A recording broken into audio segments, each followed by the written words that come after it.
Let's mic, history को जानो।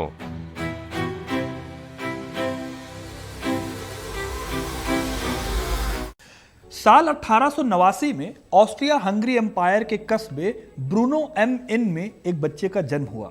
किसी को नहीं पता था कि यह बेहद मासूम सा दिखने वाला बच्चा एक दिन पूरी दुनिया को बारूद के ढेर में बदल देगा।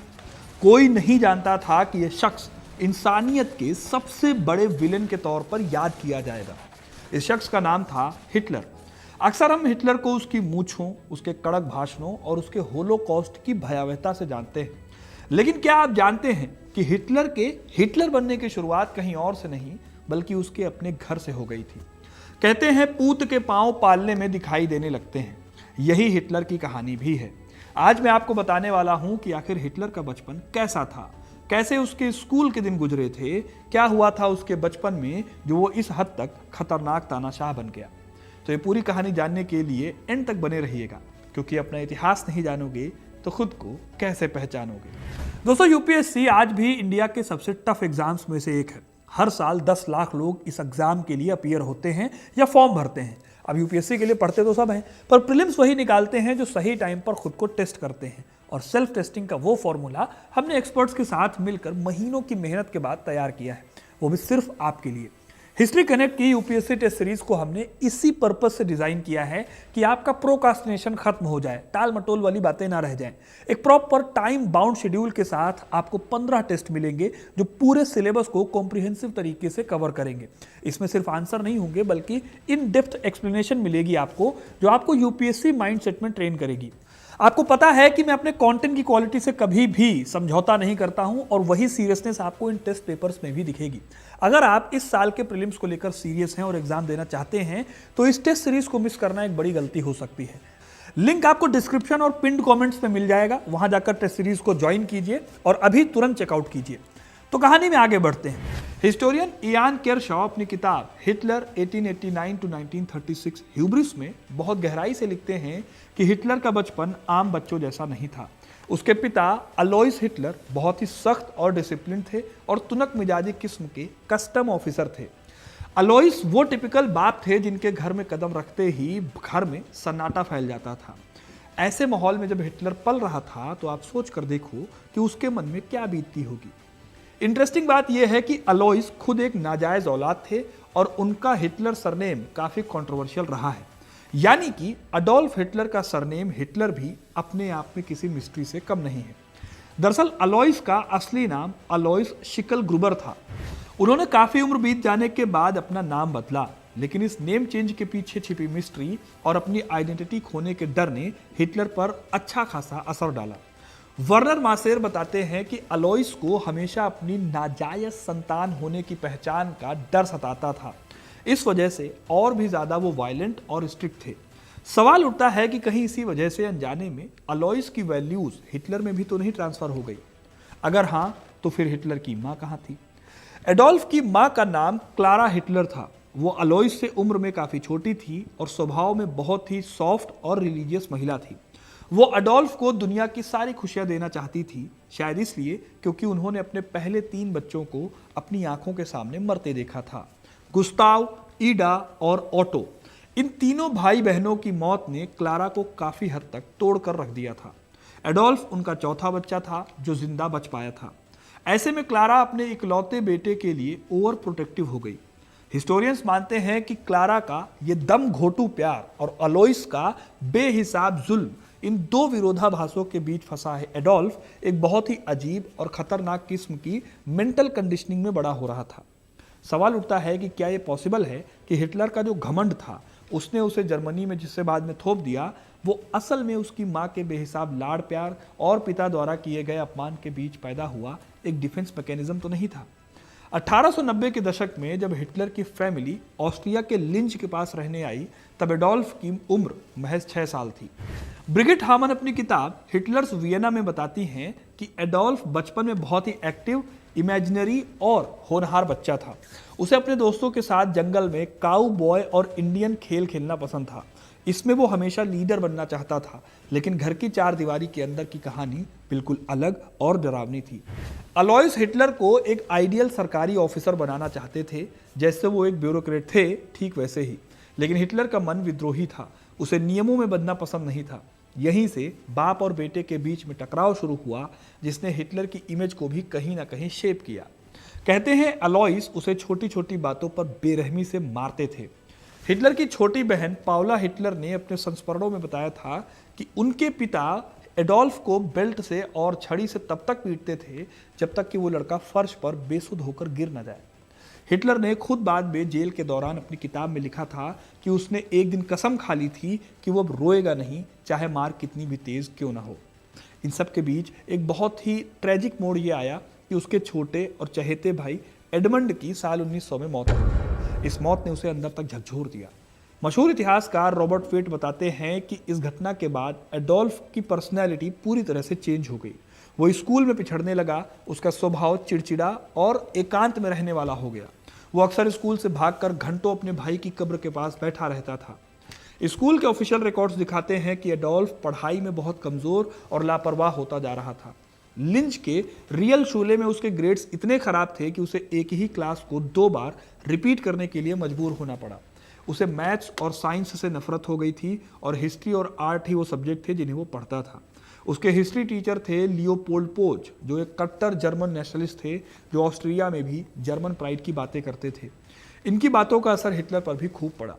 हिस्टोरियंस अक्सर इस बात पर लंबी बहस करते हैं कि क्या हिटलर का जो डिस्ट्रक्टिव विजन था वो बचपन की इन क्लासरूम्स और इन किताबों से ही तय हो गया था। स्कूल में खराब होती हिटलर की हालत और फादर के साथ चल रही दिक्कतों का रिजल्ट ये हुआ कि हिटलर के फादर ने उसे जबरदस्ती एक टेक्निकल स्कूल में डाल दिया। कहाँ एडोल्फ एक महान पेंटर बनने का सपना देख रहा था, लेकिन अलोइस के लिए ये सब कुछ टाइम वेस्ट और फकीरों का काम था। हिटलर पर हो रहे इस टॉर्चर का अंत उसके पिता की मौत से ही जाकर खत्म हुआ। साल 1903 की एक सर्द सुबह को अचानक अलोइस की हार्ट अटैक से मौत हो गई।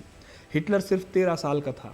हिस्टोरियंस मानते हैं कि हिटलर को इस टाइम पर दुखी होने की बजाय राहत महसूस हुई थी। अब एडोल्फ आज़ाद था, लेकिन उस आज़ादी के साथ साथ उसके पास कोई तय विजन नहीं था। उसने स्कूल की पढ़ाई अधूरी छोड़ दी और वो अपनी माँ के साथ लिंच के एक छोटे से फ्लैट में आराम की जिंदगी गुजारने लगा। उसके दिन ओपेरा देखने, लाइब्रेरी में बैठकर किताबें पढ़ने और गलियों में घूमते हुए स्केच बनाने में बीतने लगे। उसके बचपन के इकलौते और वफादार दोस्त ऑगस्ट कुबिजेक ने अपनी किताब the young Hitler I knew में लिखा है कि एडोल्फ हमेशा एक इमेजिनरी दुनिया में खोया रहता था। घंटों तक ऑस्ट्रिया के रेनेसां और उसकी आर्किटेक्चर को बदलने की बातें करता था। लेकिन दोस्तों, किस्मत को कुछ और ही मंजूर था। साल 1907 में उसकी दुनिया फिर से उजड़ गई जब उसकी माँ क्लारा को ब्रेस्ट कैंसर हो गया। यह हिटलर की जिंदगी का सबसे बड़ा और इमोशनल आघात था। इंटरेस्टिंग बात यह है कि हिटलर के फैमिली डॉक्टर एडुआर्ड बलोच एक यहूदी थे। उन्होंने क्लारा का इलाज करने की पूरी कोशिश की। हिटलर भी अपनी माँ की सेवा में दिन रात एक कर देता था। जो भी डॉक्टर बताता वो उसे बिना चूके करता। घुटने के बल बैठकर फर्श साफ करता, बीमार माँ के लिए खाना बनाता और रात रात भर उनके सिरहाने बैठकर उन्हें देखता रहता। कोई सोच पाएगा कि दुनिया का सबसे बड़ा हत्यारा एक वक्त में इतना सेंसिटिव बेटा भी हो सकता था। खैर, क्लारा की मौत के बाद डॉक्टर बलोच ने अपने रिकॉर्ड्स में लिखा था कि उन्होंने अपनी पूरी मेडिकल प्रैक्टिस में किसी भी जवान लड़के को अपनी माँ की मौत पर इतना टूटते और फूट फूट कर रोते हुए नहीं देखा था। यहाँ से एक बहुत बड़ी कंट्रोवर्सी भी शुरू होती है, जो कि आई होप कि आपने गेस कर लिया होगा। कुछ पुराने दावों में कहा गया कि हिटलर ने यहूदियों से नफरत ही इसलिए शुरू की क्योंकि डॉक्टर बलोच उसकी माँ को कैंसर से नहीं बचा सके। लेकिन हिस्टोरिकल रिकॉर्ड्स ये बात पुख्ता नहीं करते। एग्जाम्पल के लिए हिटलर ने खुद डॉक्टर बलोच को नोबेल जीव का खिताब दिया था और 1938 में जब नाजी जर्मनी ने ऑस्ट्रिया पर कब्जा किया तब हिटलर ने खुद पर्सनली इंटरफेयर किया और डॉक्टर बलोच को सेफली यूएस जाने की परमिशन दी। तो सवाल यह है कि करोड़ों लोगों के खिलाफ नफरत का जहर उसके खून में आया कहां से? हिस्टोरियन इयान केरशॉ मानते हैं कि हिटलर की यह नफरत पर्सनल नहीं थी, बल्कि ये एक पॉलिटिकल और सोशली तैयार की गई सोची समझी साजिश थी जो वियना की तंग गलियों और उसकी अपनी नाकामियों के बीच में पैदा हुई। माँ की मौत के बाद 18 साल का एडोल्फ वियना की ओर चल दिया। उसकी जेब में सिर्फ अपनी माँ की पेंशन के कुछ गिने चुने पैसे थे और आंखों में एक महान आर्टिस्ट बनने के सपने थे। उसने Vienna academy of fine arts में एंट्री लेने के लिए पूरी ताकत लगाई, लेकिन उसे लगातार 2 बार रिजेक्शन झेलना पड़ा। एकेडमी के जजेस ने बहुत ही रूखेपन से कहा कि उसकी पेंटिंग्स में इमारतें तो बहुत अच्छी हैं, लेकिन उनमें ह्यूमन फीलिंग की कमी है और हुनर की भी कमी है। क्या आप एक पल को रुक कर सोच सकते हैं कि अगर उस दिन उन जजों ने हिटलर की कला को एक्सेप्ट कर लिया होता तो शायद आज दुनिया का इतिहास कुछ और होता। क्या एक छोटे से आर्ट कॉलेज का वो एक रिजेक्शन आगे चल के 6 करोड़ लोगों की मौत का इनडायरेक्ट रीजन बनने वाला था? क्या ये नियति का सबसे क्रूर मजाक नहीं था? वियना में हिटलर की जिंदगी एक बेघर और लाचार इंसान की तरह गुजरी। वो गरीब मजदूरों के शेल्टर्स में सोता था, सड़े हुए खाने पर गुजारा करता था और सड़क के किनारे बैठकर अपने पेंट किए हुए पोस्ट कार्ड बेचता था। यहीं पर उसने देखा कि वियना एक ऐसा शहर है जहां अलग अलग नस्लों के लोग, भाषाओं के लोग और धर्मों के लोग एक साथ रहते हैं। उसे ये नस्लीय खिचड़ी और डाइवर्सिटी बिल्कुल भी पसंद नहीं आई। उसने वहाँ के पॉपुलर मेयर कार्ल ल्यूगर के जहरीले भाषण सुने, जो अपनी पॉलिटिक्स की रोटियां सेकने के लिए यहूदियों के खिलाफ नफरत फैलाते थे। इतिहासकारों का मानना है कि हिटलर के बचपन की वो अनसुलझी असुरक्षा, पिता का खौफनाक चेहरा, माँ की दर्दनाक मौत और फिर वियना की ये अपमानजनक गरीबी, इन सब ने मिलकर एक ऐसे भयानक साइकोलॉजिकल वोल्केनो को तैयार किया जो बस फटने का इंतजार कर रहा था। हिटलर के बचपन की ये कहानी हमें बहुत कुछ सिखाती है और इसमें भी शायद सबसे बड़ी सीख ये है कि कोई भी इंसान पैदाइशी विलेन या हत्यारा नहीं होता। उसके आसपास का माहौल, उसके माता पिता का कठोर व्यवहार, समाज की उपेक्षा और उसकी पर्सनल लाइफ की छोटी छोटी नाकामियां उसे बहुत ही भयानक मोड़ पर ले जा सकती हैं। एडोल्फ हिटलर इसका सबसे बड़ा और सबसे ज़्यादा ट्रेजिक ग्लोबल एग्जाम्पल है। कुछ साइकोलॉजिस्ट ये तर्क देते हैं कि अलोइस की बेल्ट से हुई उस बेरहम पिटाई ने हिटलर के सबकॉन्शियस में पावर और क्रुएल्टी के लिए एक गहरी सनक पैदा कर दी। उसे बहुत कम उम्र में ही लगने लगा था कि दुनिया में न्याय जैसी कोई चीज़ नहीं है। यहाँ सिर्फ वही जीतता है जिसके हाथ में चाबुक है और जो दूसरों को झुकाने की ताकत रखता है। क्या ये साइकोलॉजिकल थ्योरी सही है या फिर हिटलर सिर्फ एक ऐसा कुंठित इंसान था जिसने अपनी निजी नाकामियों का बदला पूरी दुनिया की तबाही से लेने की ठान ली थी? इतिहासकार एलन बुलक बहुत ही बैलेंस्ड होकर कहते हैं कि हिटलर के बचपन में हमें कोई ऐसी एक अकेली घटना नहीं मिलती जिसे हम उसके विलन बनने की इकलौती वजह कह सकें। ये दरअसल छोटी छोटी घटनाओं, लगातार हुए अपमानों और अनकही असुरक्षाओं का एक बहुत लंबा और कॉम्प्लेक्स सिलसिला है। जब हम आज भी हिटलर के बचपन की उन ब्लैक एंड वाइट तस्वीरों को देखते हैं जिसमें वो एक मासूम लेकिन गहरी आंखों वाले चेहरे के साथ कैमरे को घूर रहा है, तो हमें एहसास होता है कि हर मासूम चेहरे के पीछे एक डार्क साइड और एक पॉसिबल राक्षस भी छिपा हुआ हो सकता है, जिसे केवल प्यार और सही दिशा से रोका जा सकता है। आखिर में दोस्तों, हिटलर का बचपन हमें एक ऐसे गहरे और परेशान करने वाले सवाल के साथ छोड़ जाता है जिसका जवाब ढूंढना आज भी मुश्किल है। अगर अलोइस थोड़े नरम दिल पिता होते, अगर क्लारा की मौत कैंसर से ना हुई होती, अगर या फिर वियना की एकेडमी ने उसे एक मामूली पेंटर मानकर दाखिला दे दिया होता, तो क्या आज इतिहास की किताबें कुछ और शायद थोड़ा सुखद चीज़ें कह रही होती? क्या बुराई का कोई खास डीएनए होता है या केवल हमारे समाज की सड़ी गली परिस्थितियों की उपज है ये बुराई? हिटलर सिर्फ एक इंसान नहीं था, वो एक ऐसी नफरत भरी विचारधारा बन गया जो अकेलेपन, अपमान और प्रतिशोध की कोख से पैदा हुई थी। तो दोस्तों, ये थी कहानी हिटलर की। आपको कहानी कैसी लगी कमेंट करके ज़रूर बताइएगा। वीडियो को लाइक और शेयर करना ना भूलें और ऐसी इंटरेस्टिंग कहानियों के लिए, इतिहास से जुड़े रहने के लिए हिस्ट्री कनेक्ट को सब्सक्राइब जरूर करें। धन्यवाद।